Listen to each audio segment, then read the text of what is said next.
Good morning, students.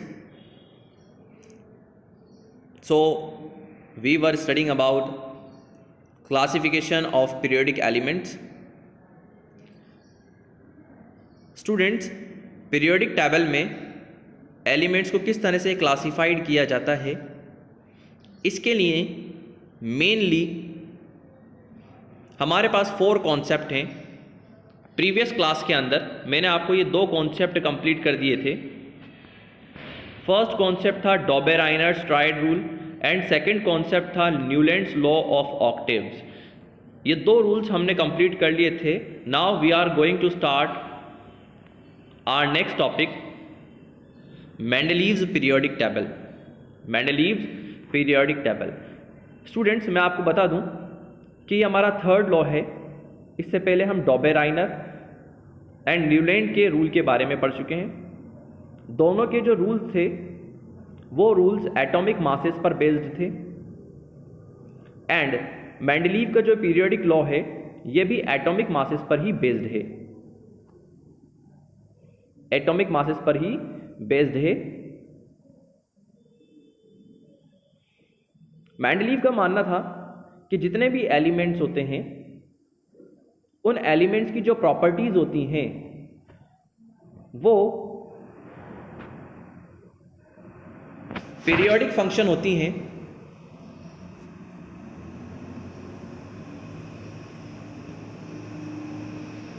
Mendeleev's की जो periodic table है उसके अकॉर्डिंग मेंडलीव का मानना था कि एलिमेंट्स की जो प्रॉपर्टीज होती हैं वो पीरियोडिक फंक्शन होती हैं ऑफ देयर एटॉमिक मासेस, उनके एटॉमिक मासेस का।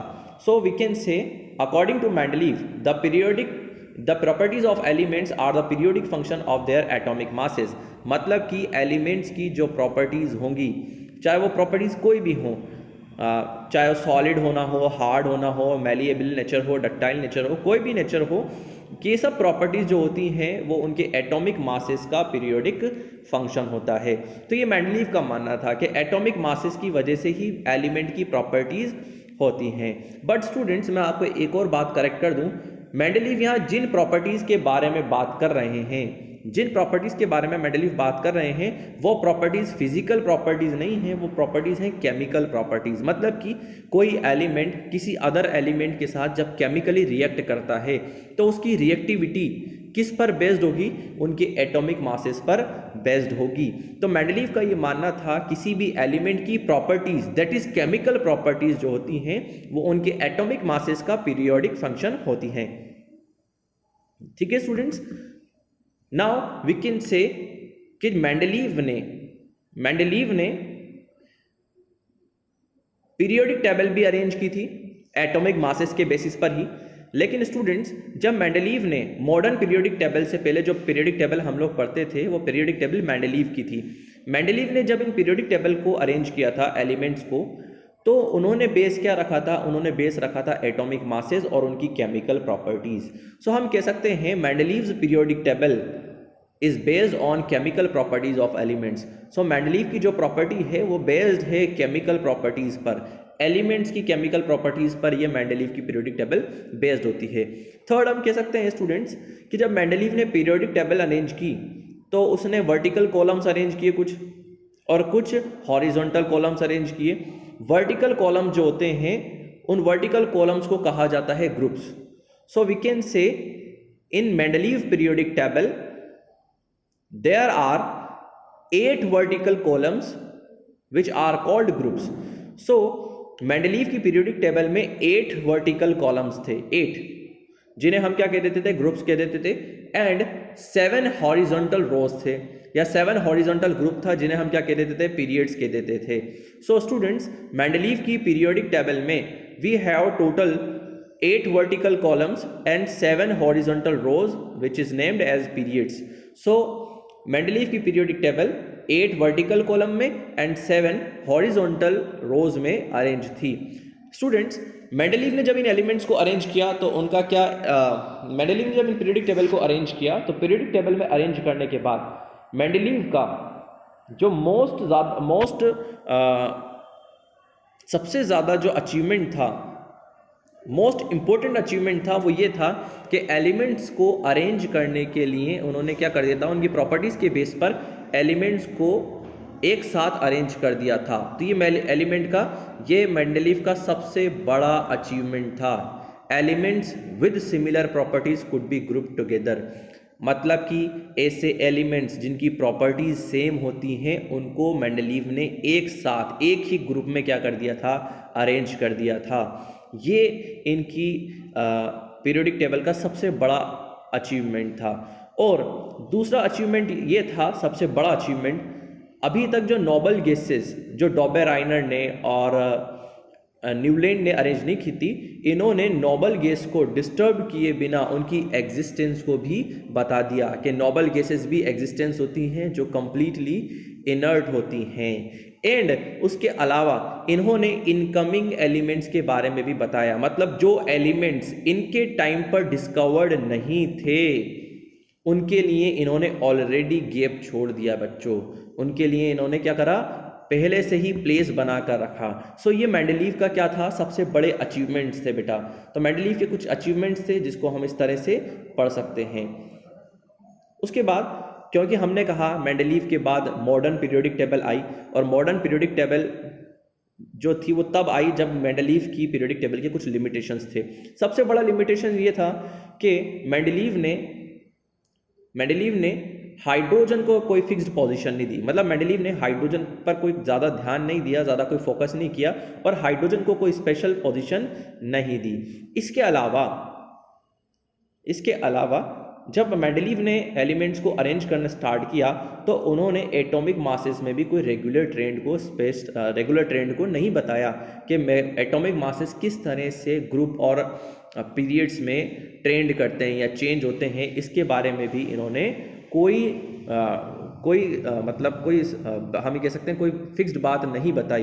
दैट इज मेंडलीव की जो लिमिटेशंस हैं वो हम कह सकते हैं there is no fixed position for hydrogen and there is no regular trend in atomic mass. तो ना तो हाइड्रोजन का कोई फिक्स पोजीशन बताया और ना एटॉमिक मास का कोई रेगुलर ट्रेंड बताया इन पीरियड एंड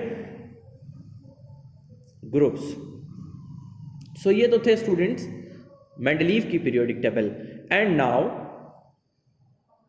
हम बात करने जा रहे हैं सबसे important modern periodic table. And as we know, जिस पीरियोडिक टेबल का हम करंटली स्टडी करते हैं वो पीरियोडिक टेबल होती है हमारी मॉडर्न पीरियोडिक टेबल। ये मॉडर्न पीरियोडिक टेबल है और मॉडर्न पीरियोडिक टेबल में क्या एक स्पेशल चेंज था वो मैं आपको एक्सप्लेन कर देता हूं बेटा। अभी तक जितने भी साइंटिस्ट आए, डॉबेराइनर, न्यूलैंड, मेंडलीव, इन सब ने एलिमेंट्स को अरेंज किया on the basis of their atomic masses. Atomic mass को बेस बनाया इन लोगों ने। लेकिन जब मेंडलीव आए, जब मोजले आए, हेनरी मोजले ने क्या किया, इस लॉ को डिस्कवर्ड किया था। हेनरी मोजले नाम के एक साइंटिस्ट थे जिन्होंने मॉडर्न पीरियोडिक टेबल को डिस्कवर्ड किया था। और जब ये हेनरी मोजले आए तो इन्होंने सबसे पहले क्या किया, इन्होंने सबसे पहले बेस बनाया एटॉमिक नंबर को। सबसे पहले बेस बनाया इन्होंने एटॉमिक नंबर को। तो हेनरी मोजले का क्या मानना था बच्चों? हेनरी मोजले का ये मानना था कि किसी भी एलिमेंट्स के जो प्रॉपर्टीज होते हैं वो उनके एटॉमिक मासेस का फंक्शन नहीं होते, बल्कि वो फंक्शन होते हैं एटॉमिक नंबर का। So we can say the properties of elements are a periodic function of their atomic number. क्या होते हैं ये? पीरियोडिक फंक्शन होते हैं इनके एटम्स के। सो मॉडर्न पीरियोडिक टेबल के अकॉर्डिंग कह सकते हैं किसी भी एलिमेंट की जो प्रॉपर्टीज होती हैं वो उनके पीरियोडिक फंक्शंस का क्या होती हैं, उनका एटॉमिक नंबर का पीरियोडिक फंक्शन होते हैं। ठीक है स्टूडेंट्स, अब बात ये समझ में नहीं आती एटॉमिक नंबर क्या चीज़ है। तो स्टूडेंट्स मैं आपको एक्सप्लेन कर देता हूँ एटॉमिक नंबर क्या है। एटॉमिक नंबर का मीनिंग है number of protons present in nucleus of an atom. किसी एटम के न्यूक्लियस में जितने प्रोटॉन्स प्रेजेंट होते हैं उन्हें हम एटॉमिक नंबर कहते हैं। जितने प्रोटॉन्स प्रेजेंट होंगे, फॉर एग्जांपल कार्बन का एटॉमिक नंबर होता है 6। इसका मतलब है कि कार्बन के न्यूक्लियस में 6 प्रोटॉन्स प्रेजेंट हैं। Is that clear? तो किसी भी एलिमेंट के न्यूक्लियस में जितने प्रोटॉन्स प्रेजेंट होते हैं वो उसका एटॉमिक नंबर कहलाता है। अब हम बात करते हैं मॉडर्न पीरियोडिक टेबल किस तरह से अरेंज है बच्चों। देखो, जिस तरह से मेंडलीव ने अपनी पीरियोडिक टेबल को 8 वर्टिकल कॉलम्स में और 7 हॉरिजॉन्टल कॉलम्स में अरेंज किया था, इसी तरह से सिमिलरली हेनरी मोजले जो थे, इन्होंने अपनी पीरियोडिक टेबल को 18 वर्टिकल कॉलम्स में अरेंज किया, मतलब कि वर्टिकल कॉलम जिसे हम ग्रुप कहते हैं। तो 18 वर्टिकल कॉलम्स में अरेंज किया एंड 7 हॉरिजॉन्टल रोज में अरेंज किया, जिसे हम क्या कह देते हैं, पीरियड्स कर देते हैं। मतलब जो मॉडर्न पीरियोडिक टेबल हम लोग पढ़ते हैं उसमें 8 वर्टिकल कॉलम्स हैं जिन्हें हम ग्रुप्स कह सकते हैं, and we have 7 horizontal rows which is named as periods, जिसको हम पीरियड्स कह सकते हैं। ठीक है students? So modern periodic table को 18 वर्टिकल कॉलम्स में और 7 हॉरिजॉन्टल रोज में हमने अरेंज कर दिया। नाउ स्टूडेंट्स, मैं आपको बता दूं, इस पीरियोडिक टेबल में हमें वैलेंस इलेक्ट्रॉन की नॉलेज मिल जाती है कि वैलेंस इलेक्ट्रॉन किस तरह से हो सकते हैं। इस पीरियोडिक टेबल में हमें यह पता लग जाता है कि अगर हम किसी ग्रुप में अप टू डाउन मूव करते हैं तो डाउन मूव करने पर उनके शेल्स क्या हो जाते हैं, इंक्रीज हो जाते हैं। ठीक है, इसी तरह से पीरियड्स में अगर हम लेफ्ट टू राइट मूव करते हैं तो लेफ्ट टू राइट मूव करने पर नंबर ऑफ शेल्स सेम रहते हैं, मतलब कोई चेंज नहीं रहता। सो लेफ्ट टू राइट तो पीरियड में कोई चेंज नहीं होता, अप टू डाउन ग्रुप में जाने पर शेल्स इंक्रीज हो जाते हैं। ठीक है स्टूडेंट्स? सो ये थे स्टूडेंट्स बेसिकली हमारे 2 मेन रूल्स, जिसमें हम क्या कर सकते हैं, मेंडलीव की और हेनरी मोजले की मॉडर्न पीरियोडिक टेबल के बारे में बात कर सकते हैं, जिनके बारे में शेल्स के बारे में भी स्टडी है, शेल्स के साथ साथ नंबर ऑफ इलेक्ट्रॉन्स की भी जानकारी है, नंबर ऑफ इलेक्ट्रॉन्स कितने प्रेजेंट होते हैं उसकी भी नॉलेज होती है। सो स्टूडेंट्स, मैंने आपको बताया down the group number of shells increase होते हैं, और किसी शेल में मैक्सिमम नंबर ऑफ इलेक्ट्रॉन्स कैसे फाइंड कर सकते हैं आप, 2n स्क्वायर से फाइंड कर सकते हैं। We have k, l, m and n। ये हमारे पास डिफरेंट शेल्स होते हैं बच्चों, ये हमारे पास डिफरेंट शेल्स होते हैं, और इन शेल्स के लिए n का जो वैल्यू होता है वो डिफरेंट होता है। k के लिए n का वैल्यू होता है 1, l के लिए n का वैल्यू होता है 2, m के लिए n का वैल्यू होता है 3 एंड n के लिए n का वैल्यू होता है 4। सो इसी बिहाफ पर ये जो फॉर्मूला है 2n स्क्वायर वाला, ये जो 2n स्क्वायर वाला फॉर्मूला है, इस बिहाफ पर हम नंबर ऑफ इलेक्ट्रॉन्स फाइंड कर सकते हैं 2n स्क्वायर से। k शेल में वैल्यू रख सकते हैं n का 1, l शेल में वैल्यू रख सकते हैं n का 2, m शेल में वैल्यू रख सकते हैं 3, n शेल में वैल्यू रख सकते हैं 4। ठीक है स्टूडेंट्स? फॉर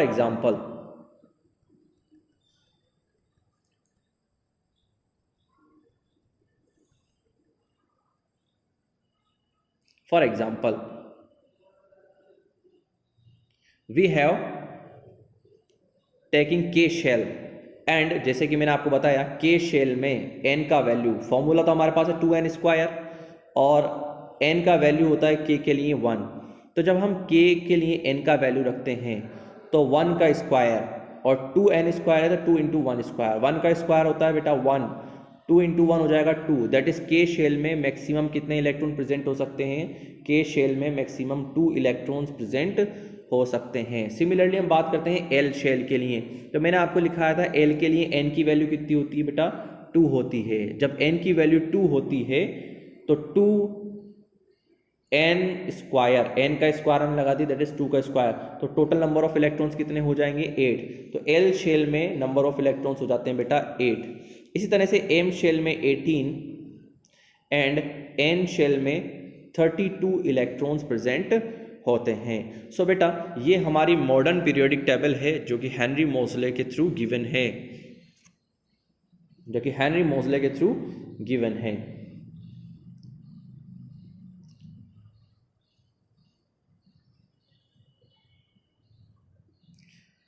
अब स्टूडेंट्स जनरली जब हम बात करते हैं मॉडर्न पीरियोडिक टेबल में ट्रेंड्स की, तो ट्रेंड्स का मतलब होता है बेटा चेंज। मतलब जब हम लेफ्ट टू राइट मूव करते हैं, मतलब एक पर्टिकुलर पीरियड में मूव करते हैं, या फिर टॉप टू बॉटम मूव करते हैं इन अ ग्रुप, सो क्या होता है, एलिमेंट्स की प्रॉपर्टीज में चेंजेस होते हैं। मतलब कि लेफ्ट टू राइट मूव करने पर प्रॉपर्टीज सेम नहीं रहती हैं, अप टू डाउन मूव करने पर प्रॉपर्टीज सेम नहीं रहती हैं। There is some changes in periods in particular groups. So in particular groups में और पीरियड्स में जो चेंजेस होते हैं उनको हम बोल देते हैं बेटा ट्रेंड्स। क्या बोल देते हैं, ट्रेंड्स। ट्रेंड्स का मतलब होता है change in properties with particular group और विद पर्टिकुलर पीरियड। ठीक है स्टूडेंट्स, बात समझ में आ गई आपकी। अब डिफरेंट टाइप की प्रॉपर्टीज होती हैं जिनमें क्या होता है, चेंजेस होते हैं। जैसे हम बात करें valencies, left to right valencies change होती रहती हैं। आप देखते हैं बोरोन, कार्बन, नाइट्रोजन, ये सब एक ही पीरियड में होते हैं लेफ्ट टू राइट। लेकिन बोरॉन की वैलेंसी होती है 3, कार्बन की वैलेंसी होती है 4, नाइट्रोजन की वैलेंसी होती है 3 एंड 5। सो क्या हो रहा है, इनकी वैलेंसीज में चेंजेस होते हैं। वैलेंसी मतलब number of valence electrons present in outermost shell. ठीक है, तो वैलेंसी जो होती है लेफ्ट टू राइट मूव करने पर वैलेंसी चेंज होती रहती है। सिमिलरली हम एटॉमिक साइज की बात करते हैं, तो बेटा एटॉमिक साइज की बात करें तो एटॉमिक साइज पर्टिकुलर ग्रुप में अप टू डाउन मूव करने पर इंक्रीज होती है। अप टू डाउन मूव करने पर एटॉमिक साइज इंक्रीज होता है और left to right size decrease होता है।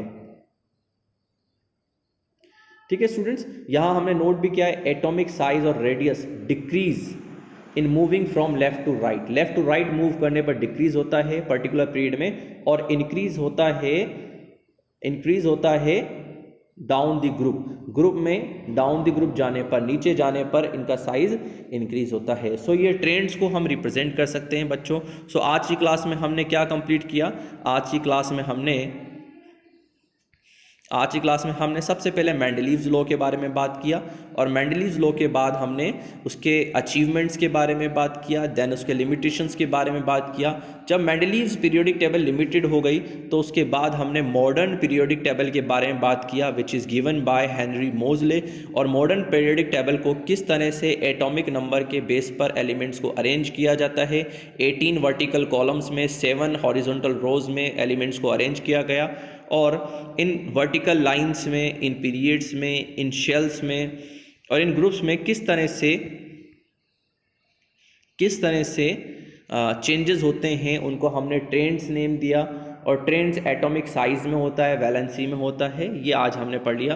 कल की क्लास में स्टूडेंट्स हम मेटेलिक कैरेक्टर के बारे में स्टडी करेंगे।